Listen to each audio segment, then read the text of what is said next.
July 1st, 1916. The bloodiest single day in British military history is about to begin. 100,000 soldiers prepare to go over the top into no man's land at the Battle of the Somme. Machine gun nests, barbed wire, and artillery await them in a hellscape that will claim 60,000 casualties in just 24 hours. But let's change one thing. Hovering silently above the German trenches is something that shouldn't exist for another 40 years. An AH-64 Apache attack helicopter from 2024, armed with enough firepower to level entire city blocks and sensors that can spot a mouse from 3 miles away. So what happens when the most advanced rotorcraft on Earth faces the deadliest battlefield of World War I? Can this flying tank single-handedly break the stalemate that defined the Great War? This isn't your grandfather's observation balloon. The Apache looks like it was designed by engineers who hate everything about being shot at. Its twin turboshaft engines push out 1,700 horsepower each, letting this 10-ton beast cruise at 180 miles per hour while carrying enough ordnance to delete small towns from existence. We're talking about a machine that can hover motionless at 500 feet, invisible to 1916 eyes, while its pilot selects targets with computer precision. The crew sits behind bulletproof glass and titanium armor designed to stop direct hits from anti-aircraft cannons that won't be invented for decades. Here's what this aerial predator brings to the party: a 30mm chain gun mounted under the nose that fires armor-piercing rounds at 625 rounds per minute. Each shell can punch through steel plates and concrete walls like they're made of cardboard. The Apache carries 1,200 rounds of this devastating ammunition, enough to turn entire trench systems into smoking craters. But wait, there's more. 16 Hellfire missiles hang from its weapon pylons, each one a precision-guided munition that can thread the needle through a window from 4 miles away. These aren't the crude rockets of 1916. They're fire-and-forget weapons that think faster than human reflexes and never miss their intended targets. The helicopter's brain is a target acquisition and designation system that makes 1916 artillery spotting look like guesswork with a blindfold. It sees in multiple spectrums simultaneously, tracks dozens of targets at once, and can paint laser designations on enemy positions while brewing coffee and calculating the pilot's taxes. Night vision, thermal imaging, and radar systems give the Apache godlike awareness of everything happening below. In 1916, it's essentially a time-traveling war machine operated by wizards with a really bad attitude. Against this technological terror stands the pride of the German Imperial Army. The Somme battlefield stretches for 18 miles, defended by some of the most sophisticated fortifications the world has ever seen. Deep concrete bunkers, interconnected trenches, and overlapping fields of fire from machine gun positions that have been perfected through 2 years of brutal warfare. These aren't just soldiers hiding in holes.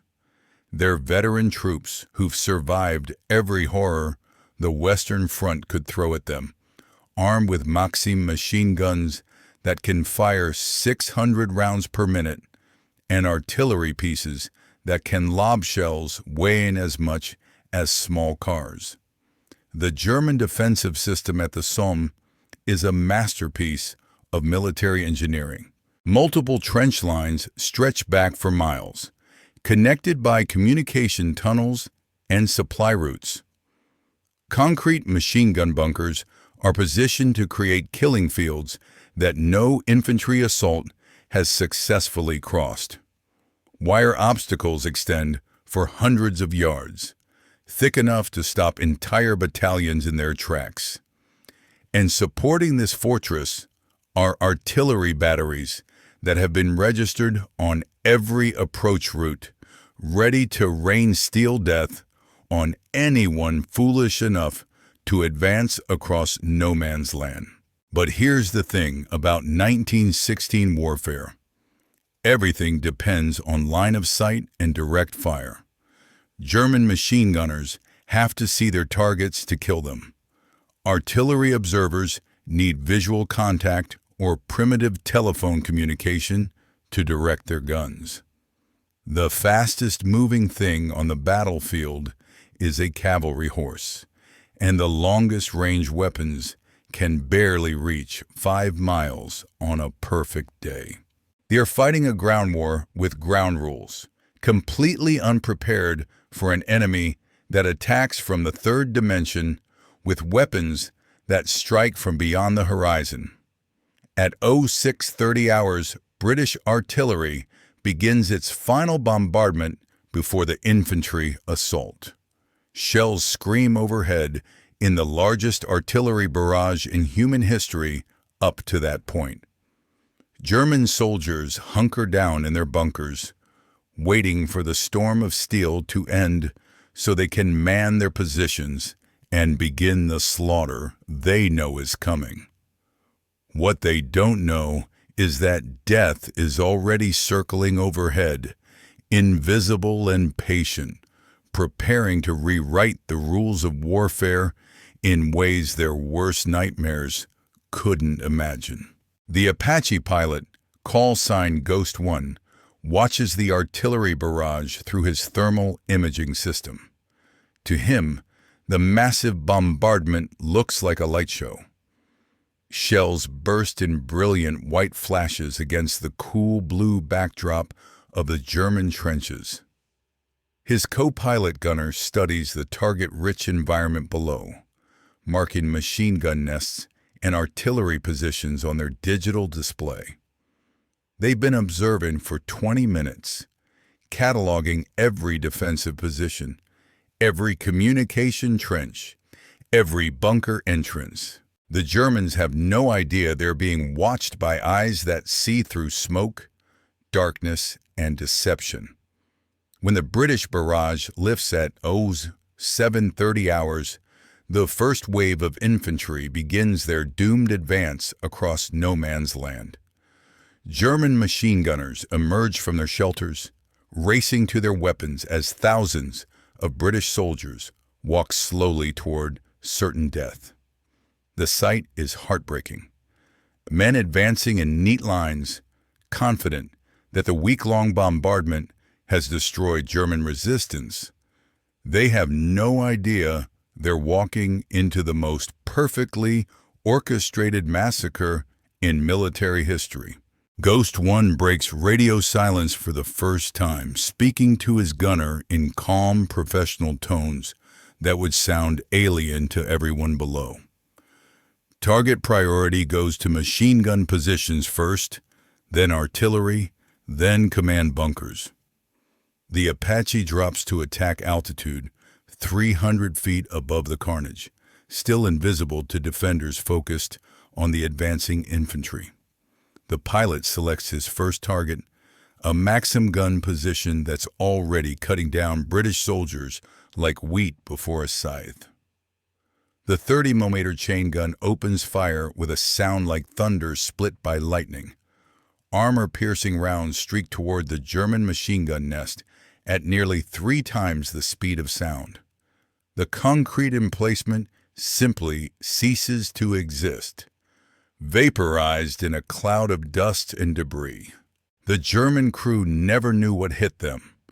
1 second they're firing at British infantry, the next they're gone, leaving nothing but a smoking crater where their position used to be.